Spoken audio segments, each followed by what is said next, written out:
Inicia la conversación de Joyce Intriago en Generación Z por contigosiempreradio.com.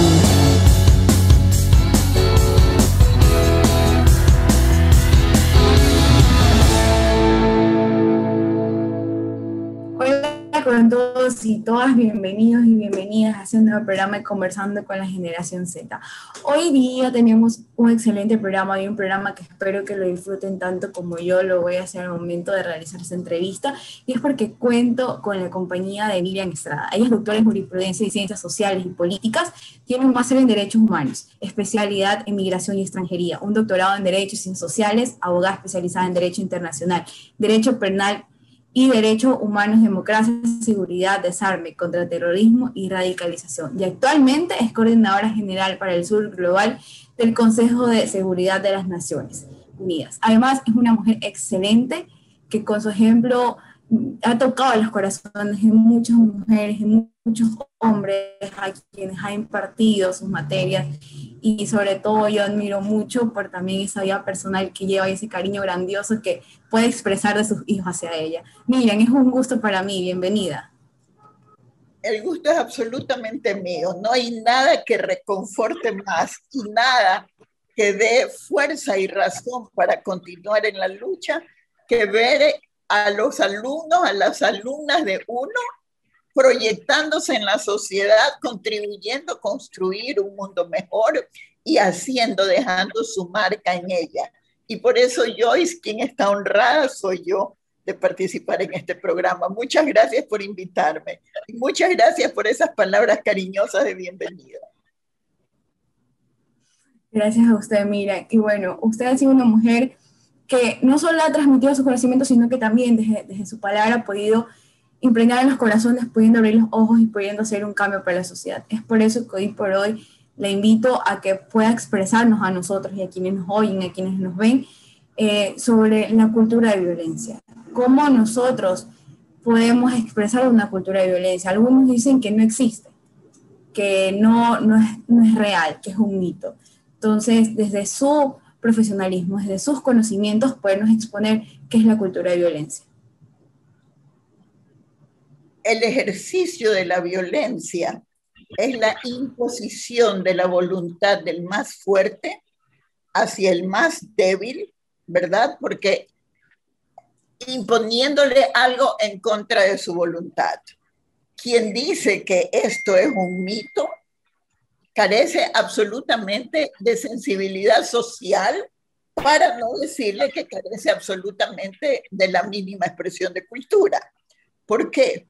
Porque la historia de la sociedad, desde que aprendimos a ser seres humanos, se basa precisamente en eso, en la repartición del poder en cuanto a la acción de las personas dentro de la sociedad.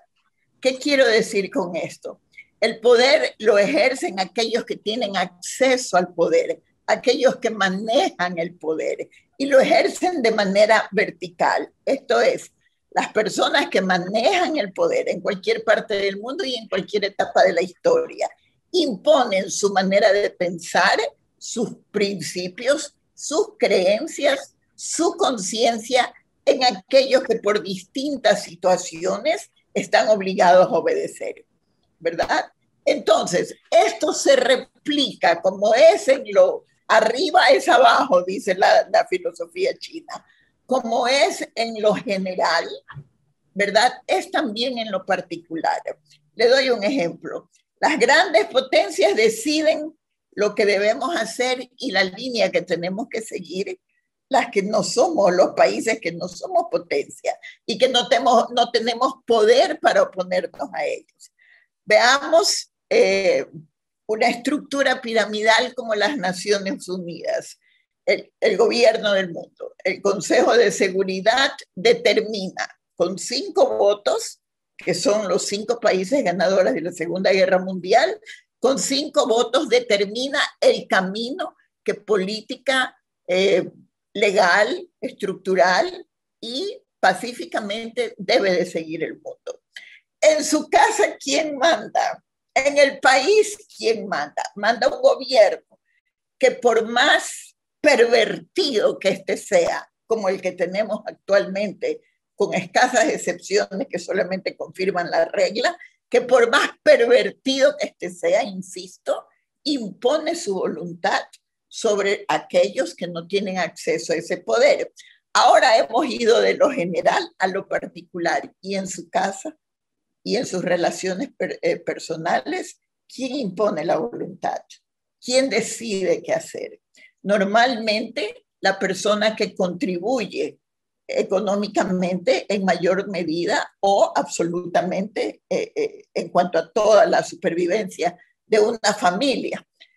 Pero incluso si esto no fuera así, incluso si esto fuera entre compañeros, entre esposos, entre cónyuges que contribuyen de igual manera, la sociedad está estructurada porque viene de la macroestructura en una situación de repartición de poder desigual, una situación de poder vertical. Yo mando, tú obedeces. La idea de eliminar esta cultura de violencia significa pasar de una línea vertical a una línea horizontal. Nosotros nos ponemos de acuerdo democráticamente de igual a igual y decidimos qué tenemos que hacer. Es que nosotros decidimos y cambiamos el yo por el nosotros, ¿verdad? Para poder eliminar esa cultura de violencia. La violencia en el país es estructural. Primero, porque la organización socioeconómica y jurídica del país, política socioeconómica y jurídica del país, no está hecha entre iguales, ¿verdad? Segundo, porque quienes ejercen esa situación y quienes pretenden ejercer esa situación también se manejan verticalmente. Allí usted se va a poder dar cuenta cómo en la contienda política, por ejemplo, más que argumentos hay insultos, más que demostraciones hay vulgaridades, más que exhortaciones hay malas palabras, ¿verdad? Con la mala palabra, con la vulgaridad, con el insulto, ¿qué se hace? Se le falta el respeto a quienes no tienen el poder.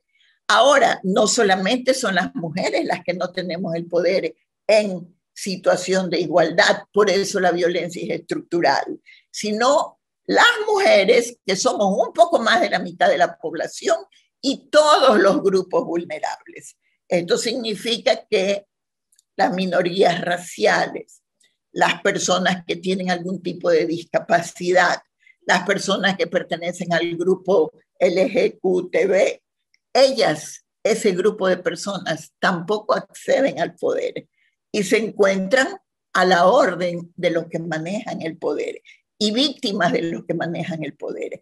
Las leyes así lo determinan y la organización socioeconómica, política e histórica del país así lo determina.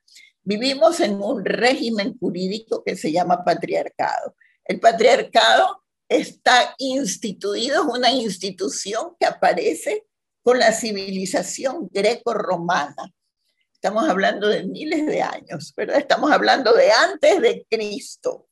Se escribe jurídicamente y se recoge y se impone jurídicamente a través de la ley escrita con la recopilación de leyes que hace Justiniano, 700 años antes de Cristo. El patriarcado, si lo queremos contar desde la cultura occidental, ¿verdad? Tiene 2.720 años de existencia.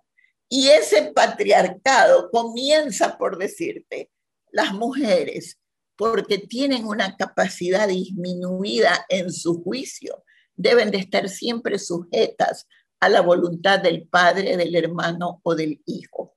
Debe de haber un hombre que las guíe.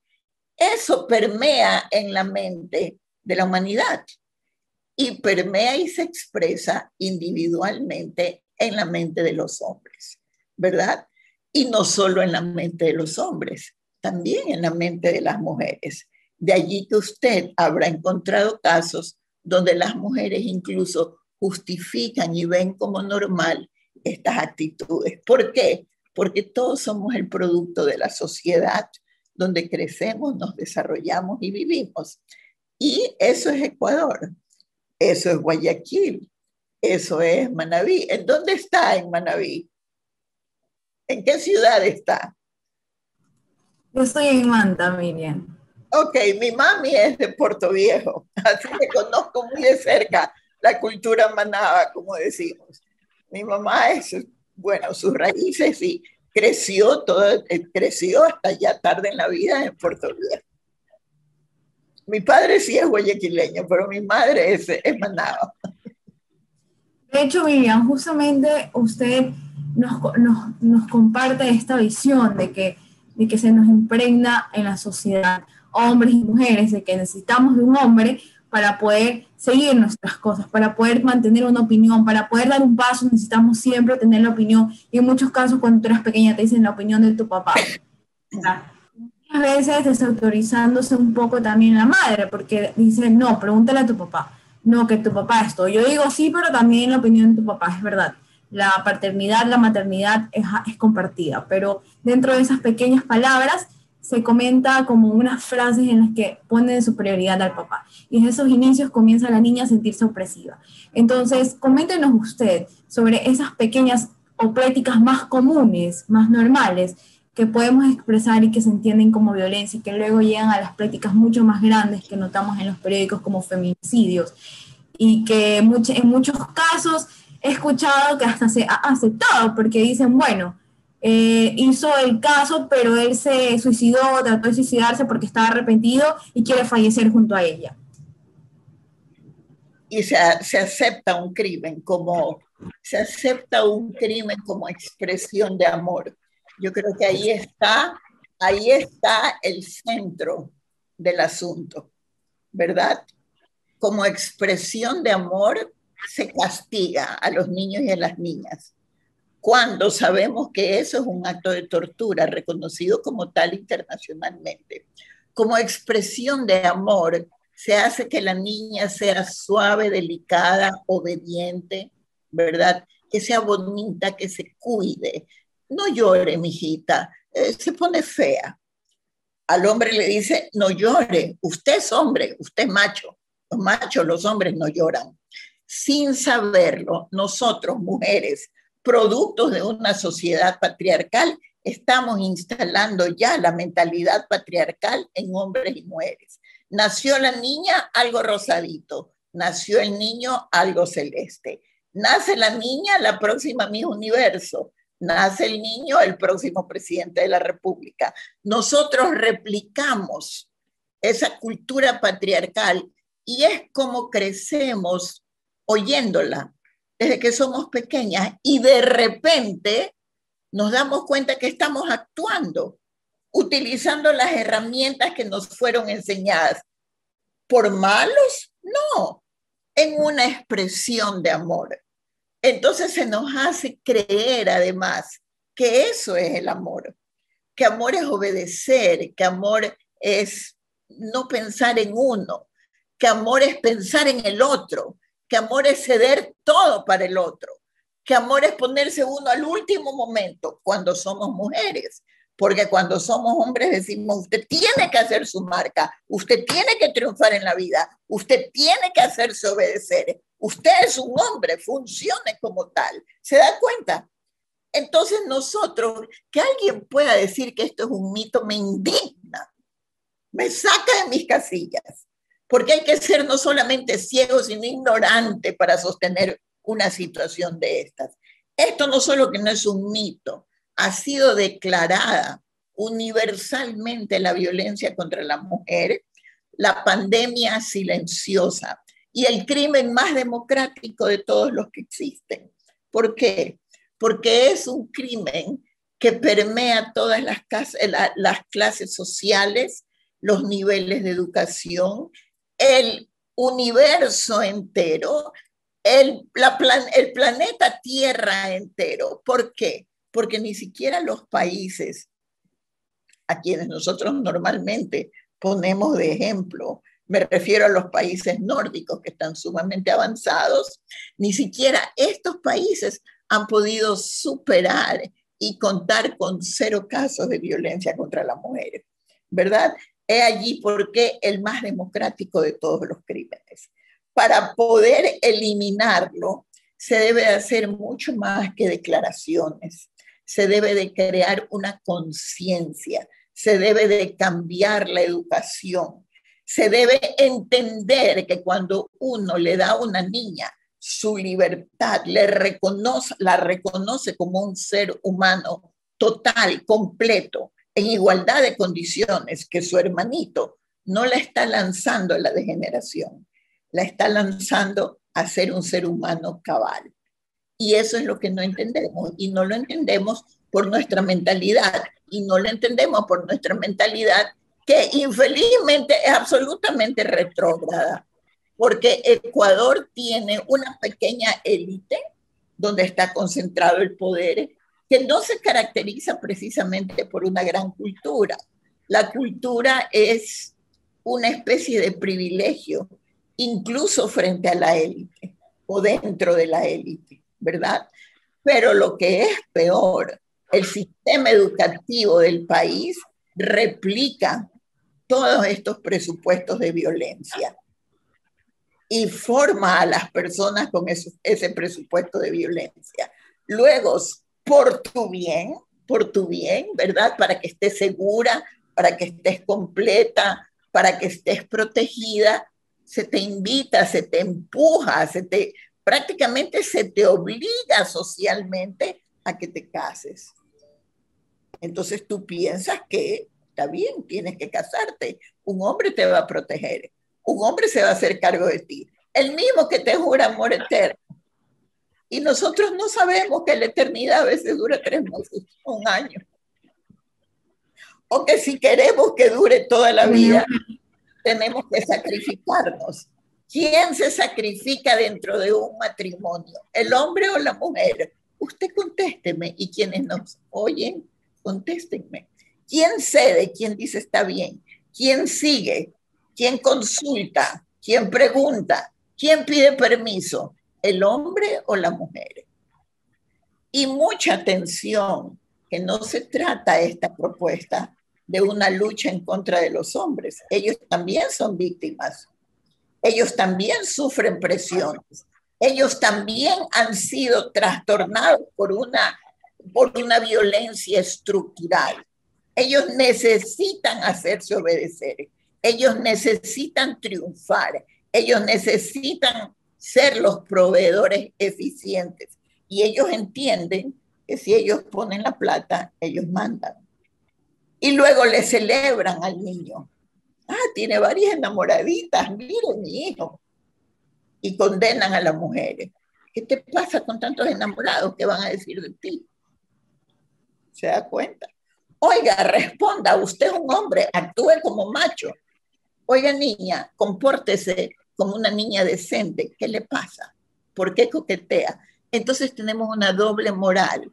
Son líneas paralelas que no se encuentran jamás en este país y que contribuyen a formar no solamente a los hombres y a las mujeres que somos, sino esencialmente a la sociedad en que vivimos. Entonces esa violencia estructural se convierte en una violencia individual, la cual la sufrimos todas, ¿eh? Y todos, porque la violencia está basada esencialmente en la discriminación. Y la discriminación es el rechazo y la no aceptación a todo aquel que no es igual, a todo aquel con el que no nos identificamos. Entonces, una mujer no es igual que un hombre en esta mentalidad. No puede ser igual, porque esto es como que si fueras un hombre. Oye, que pareces macho, ¿no será que eres lesbiana? Al hombre le dicen, oye, ¿por qué actúas como Mariquita Pérez? ¿Ah? ¿Qué te pasa? ¿Por qué me vienes con esos modismos? ¿No será que en realidad eres homosexual? Pobre de ti que lo seas. Todo te puedo aceptar, menos que te cases con un negro. Todo te puedo aceptar, menos que te cases con un chino. pero tú te vas a casar con ese muerto de hambre, pero tú te vas a casar con esa chola de la media calle. ¿Qué estamos diciendo? Estamos replicando, sin pensarlo, estamos maquinando, lo decimos. ¿Por qué? Porque la discriminación, que no es más que violencia, ha permeado ya nuestra manera de pensar y la conciencia social de un pueblo. Esa es toda la explicación.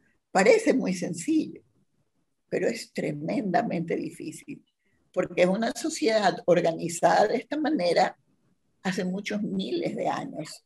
Por eso lo importante es trabajar cada segundo de tu vida en esta situación. Trabajar para los demás y trabajar dentro de ti.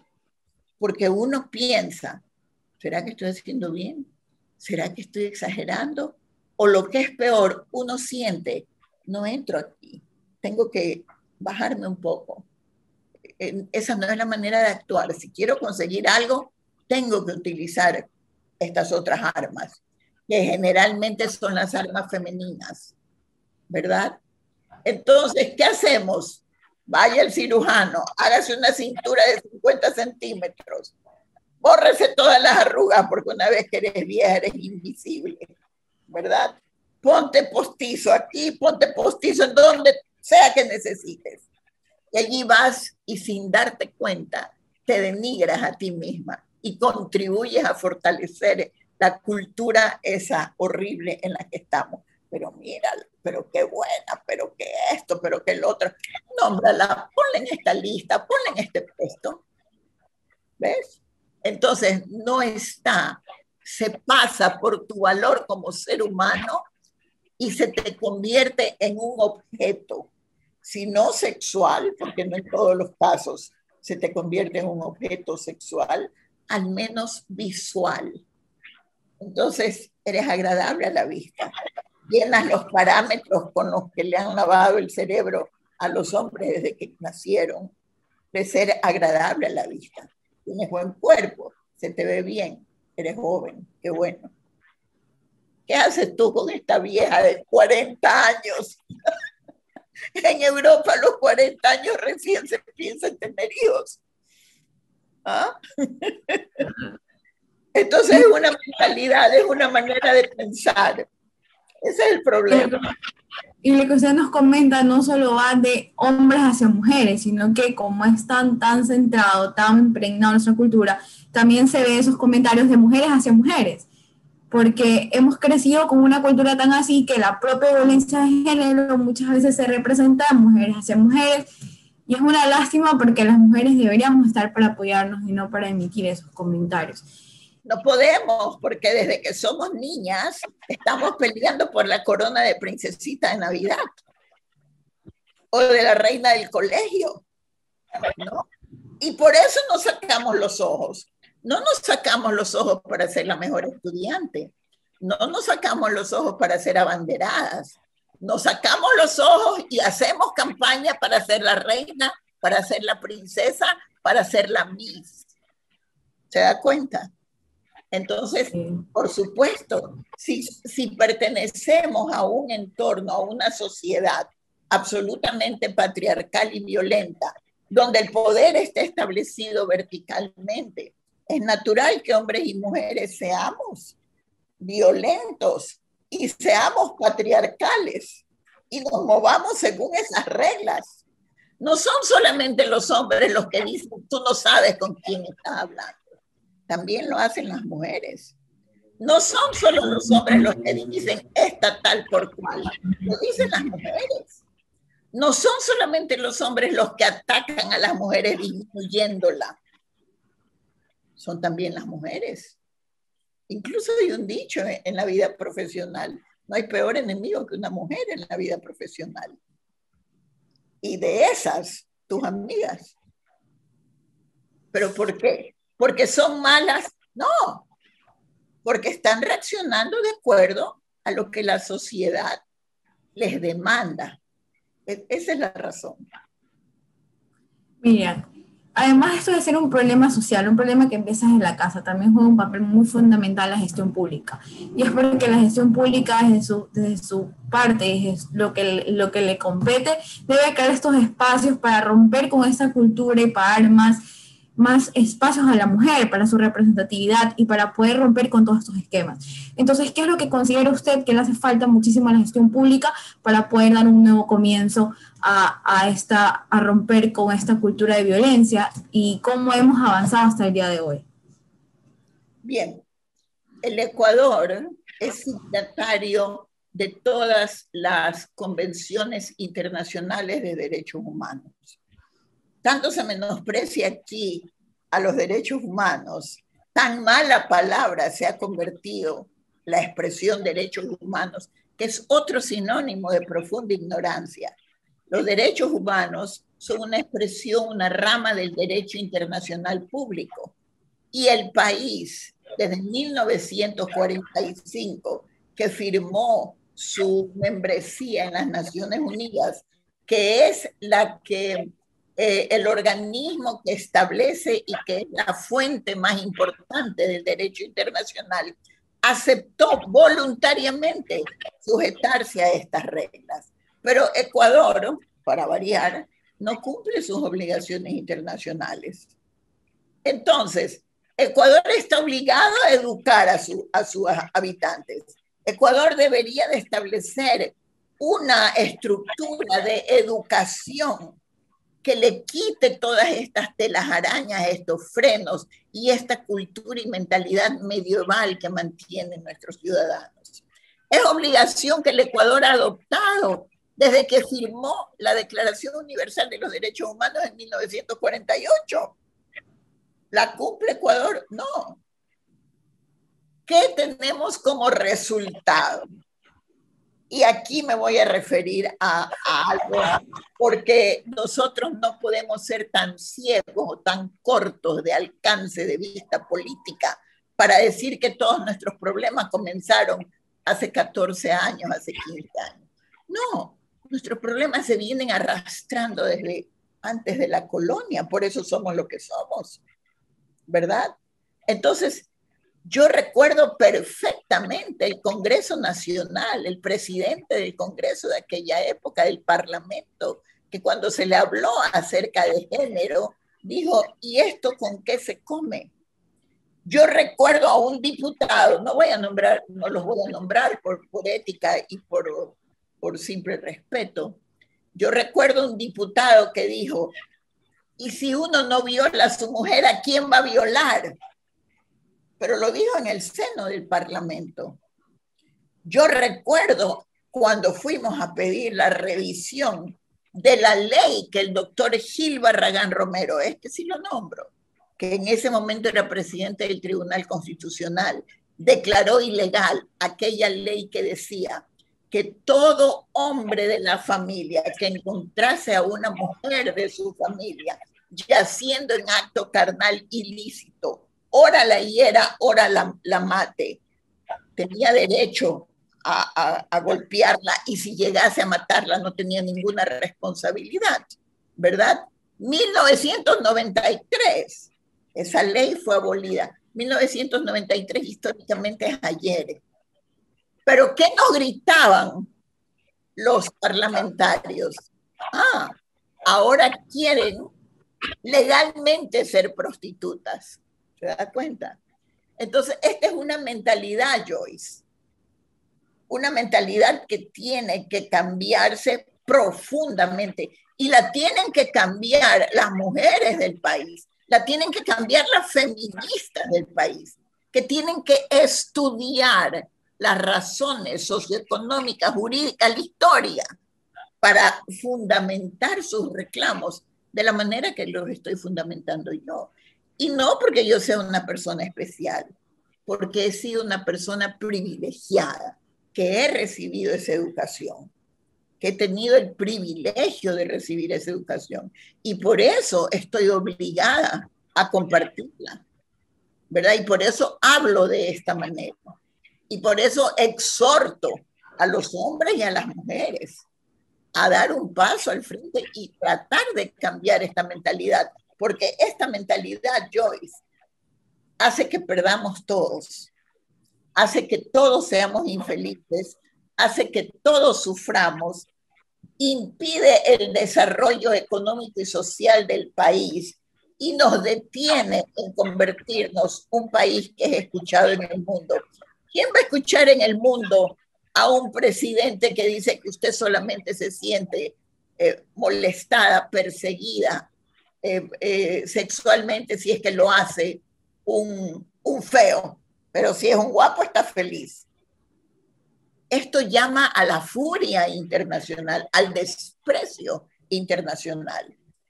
¿Qué país nos puede tomar en cuenta seriamente cuando uno de los candidatos dice hay que ponerse bonita como las chicas cuando quieren conseguir un marido? ¿Qué país nos puede tomar en cuenta cuando tenemos 3 mujeres presidentas de la Asamblea, presidentas, vicepresidentas de la Asamblea Nacional, y el macho que lleva el poder les hace pedir perdón, las insulta públicamente y las suspende del ejercicio de sus cargos? Entonces, ¿cuál es el mensaje que estamos mandando al mundo? Que somos un país de show, somos un país que ni siquiera llega a ser una opereta, somos una muy mala broma y por eso no nos respetan. Entonces, la posibilidad de que nos respeten es aprendiendo a respetar esencialmente, pero a respetarnos nosotros mismos, a respetarnos como ciudadanos, a respetarnos como país, como ciudad, como entidad. Eso es lo más importante de todo. Dicho esto, Miriam, además de que, ¿qué opinión, qué cree usted que podemos impulsar desde nuestros hogares, desde nuestras trincheras, desde a quienes están siendo profesores, más que nada, que yo digo que es la profesión más noble porque es la que más enseñanzas da para un futuro presente, y para quienes ejercen tal vez desde cualquier puesto, porque muchas veces creo que las mujeres y los hombres también les sucede que se unen a esa lucha, pero dicen, desde mi puesto, ¿qué puedo hacer? Desde una persona que ayuda en temas, por ejemplo, la chica que a veces me da la mano apoyando al ejército, ¿no? Ella a veces me pregunta, ¿qué puedo hacer yo para ejercer desde lo que estoy haciendo para apoyar esa lucha? También conozco muchas mujeres que tienen su negocio de una tienda en el barrio y me dicen, ¿qué puedo hacer yo desde mi trinchera para hacer esta lucha? Entonces, quiero que les exprese su mensaje de que no es necesariamente en muchas ocasiones ser una profesional o estar en un cargo muy alto para poder esta lucha, y bueno, exprésenos su reflexión hacia esto e invítenos también a que mujeres y hombres en nuestras trincheras podemos exponernos hacia esta lucha. La lucha y el cambio de mentalidad comienza por mirarse uno a sí mismo hacia adentro. ¿Qué es lo que yo creo? Y de acuerdo a mis creencias, ¿qué es lo que yo sé? Miren la diferencia que le hago. ¿Qué es lo que yo sé que está mal creer? ¿Verdad? Entonces allí, mire usted, le cuento un asunto personal. ¿Qué es lo que yo creía? ¿Cómo se me educó a mí? Que uno tenía que estar casada. ¿Qué es lo que yo sé? Que eso no es cierto. Que esa no es tu obligación, que esa es tu opción y tu decisión. ¿Qué es otra cosa que me enseñaron y yo creía? Toda mujer tiene que tener hijos. ¿Qué es lo que yo sé? Que eso no es cierto. Que nuevamente esta puede ser, y de hecho es para muchas mujeres, una elección. ¿Qué es lo que yo creía? Que mi marido me tenía que mantener. Que tenía que aguantarle todo a mi marido. Que aunque mate, aunque hiera, aunque pegue, marido es. Que tengo que perdonarlo porque soy una buena mujer. Que tengo que pasarle por alto sus infidelidades o sus borracheras o sus golpes, porque es mi marido. Y así mismo es la vida de casada. Que me tengo que enamorar locamente y entregar solamente a este hombre y se acabó. Que debo de quedarme en mi casa. Que si trabajo lo hago por hobby. hasta que ya me case y me dedique a mis hijos. Todo eso es lo que uno cree. ¿Dónde comienza la revolución? La revolución comienza internamente. Cuando usted dice, a ver, yo soy un ser humano y tengo derechos. ¿Tengo derechos a qué? A hacer lo que yo creo que es lo mejor para mí. A hacer lo que me hace feliz a mí. ¿Qué me hace feliz a mí? No solamente estudiar, me hace feliz ejercer en lo que yo he estudiado y desde allí decir mi verdad. ¿Verdad? Quiero casarme, sí, pero si no me caso, ¿cuál es el problema? Quiero tener hijos, está bien. Si no los tengo, ¿cuál es el problema? No se necesita a nadie en este mundo. Solo a una persona se necesita, a usted mismo. Solamente a una persona se puede controlar, a uno mismo. Solo una persona puede cambiar, uno mismo. Tantas mujeres y tantos hombres engañados pensando, no, con amor, con paciencia, él o ella van a cambiar. Mentira, esa es una mentira. No, yo lo tengo que aguantar porque es mi marido. Mentira. No, yo tengo que tener hijos, es la obligación de toda mujer. Mentira. No, yo tengo que ver por mi hogar, yo tengo que saber cómo comemos, quién come, arreglarlo. No, esa es una obligación compartida. ¿Dónde comienza el cambio? Adentro de uno mismo. Yo, miren, Estrada, ¿qué decidió? ¿Qué me hace feliz? Estudiar, trabajar, proyectarme. ¿Qué sueño persigo? Dejar una marca en la vida, dejar una marca en mi historia, dejar una marca en mi camino. Eso es lo que quiero como ser humano que contribuye activamente a construir otra sociedad. Entonces sigo en la lucha, permanezco en la lucha desde que tengo 15 años y tengo ahora 70, ¿no?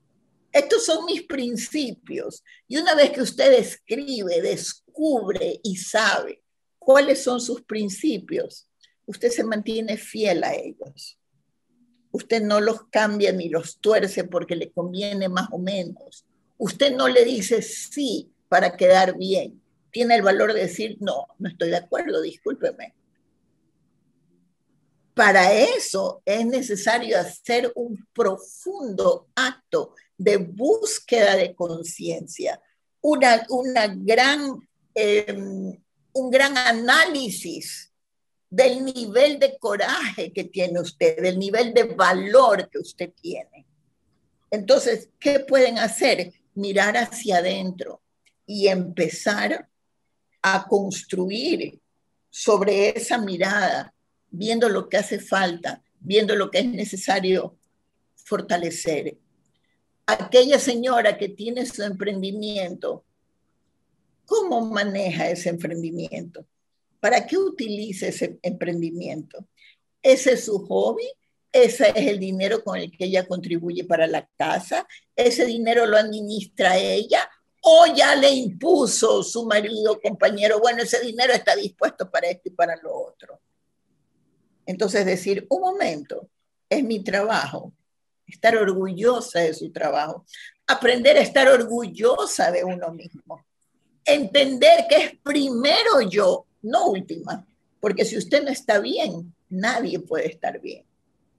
Es decir, pararnos en la acera de al frente de donde fuimos educadas y pensar, y esta es una frase que hace mucho tiempo no repito, ¿verdad?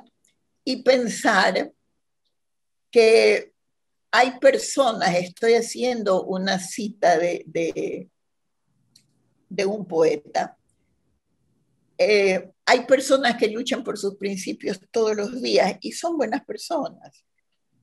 Hay personas que luchan por sus principios de vez en cuando y también son buenas personas. Pero hay personas que luchan por sus principios cada segundo de sus vidas.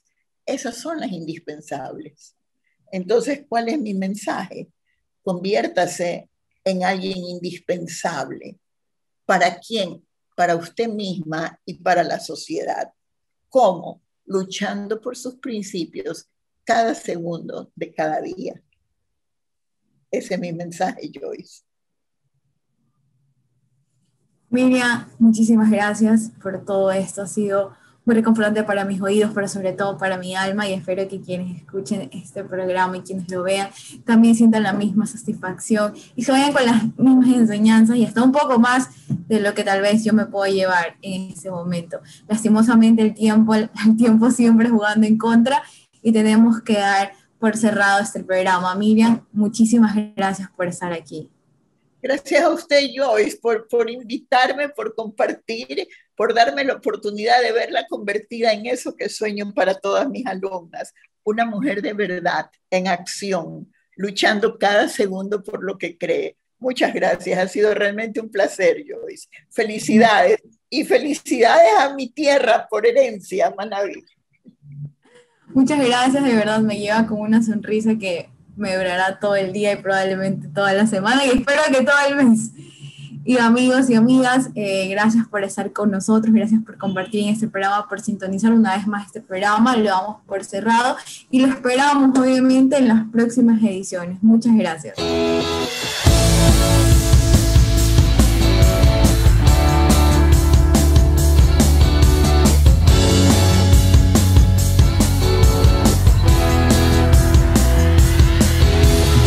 Aquí finalizamos la conversación de Joyce Intriago en Generación Z por ContigoSiempreRadio.com.